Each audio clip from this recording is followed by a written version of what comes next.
I've seen that story a couple of times rolled out today, and I'm torn because it kind of makes you want to cry, and then you want to smile and laugh at the sheer strength and inner beauty of Ollie. Here is Ollie now with Meg and Andrew, his parents.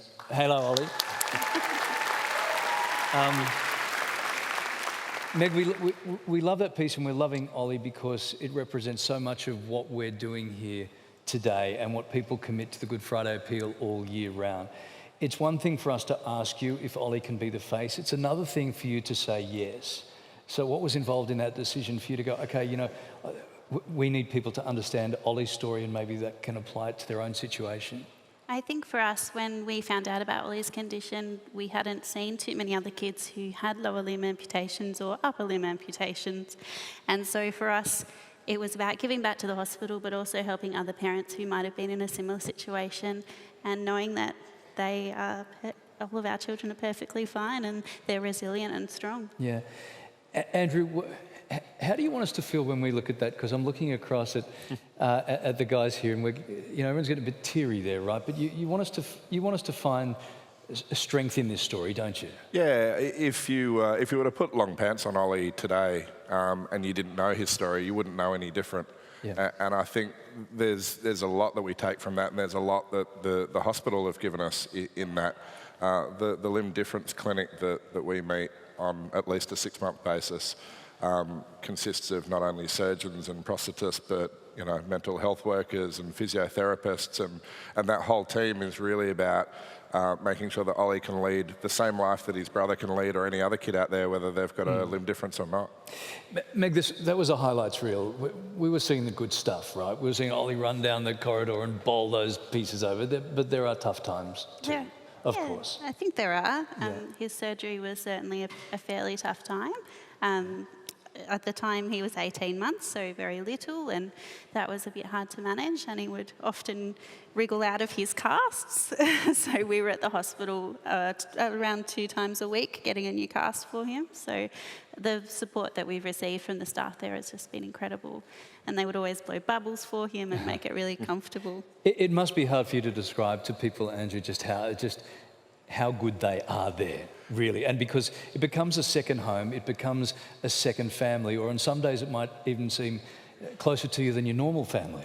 Yeah, I was talking to somebody about this in the green room earlier. We met some of Ollie's team prior to Ollie being born. And he's going to have a relationship with the hospital until he's 18 years of age. So these people will know Ollie, get to grow with him, and then when he's 18 years of age, he'll have to, I guess, still maintain those relationships, but they'll be more personal, and it really is a sense of community.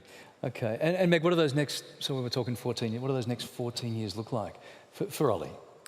So for Ollie, he'll be assessed for a leg as he grows. So his current blade is adjustable, so we'll be able to adjust his foot and the height. But he'll continue to have legs throughout his life. Obviously, the growth rate will slow down as he gets a bit older.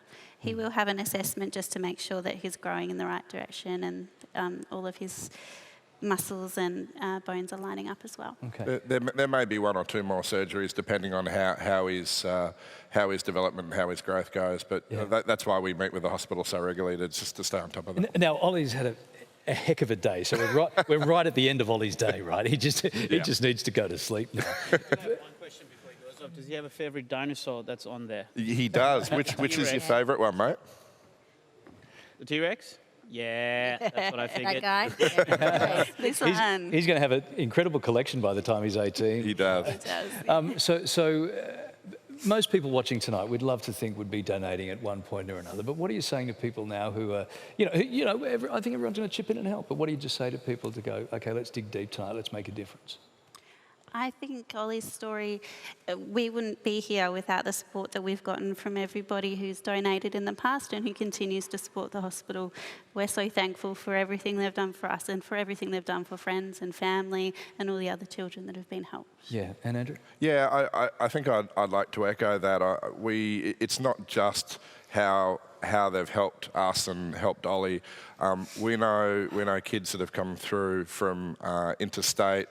We know kids that have had craniotomies, all this sort of stuff. It's the support that the hospital provides everybody is just absolutely phenomenal, and we'd really urge everybody to just dig deep and call that 1300 appeal number. Good stuff. Now, we know you've got a lot on your plate day to day, so thank you for being a part of this. Thank you for helping us understand your story and what's involved in the incredible work they do at the Royal Children's Hospital. It's one thing for me to sit here and say, call and donate, but it's another thing for you to do this, right? So we really, really do appreciate that. Thank you. And we know it's Ollie's bedtime now. Are you right, Johnny? It's hard, isn't it, mate? Because I was watching you during that package and we go, okay, we're laughing at this bright, bubbly little kid, but at the same time, it's a story that does make you, sad and happy, sweet and sour. I hate seeing anybody suffer, especially children. Yeah. But if I can just say one thing is, Ollie, you're already a superhero. So Yeah. you don't need a dream to be a superhero, mate. Yeah. Thank you. And I'm only a happy crier. So if I get choked up and emotional, it's actually just because it's so inspiring and happy, just tears of just, appreciation and inspiration. Good stuff. Thank you. All right, and Ollie, all you have to do to be a superhero is wear your underpants on the outside like Uncle Johnny at the Christmas party. That's all you got to do. Great to see you guys. Give me a huge round of applause, please. Yeah! Thank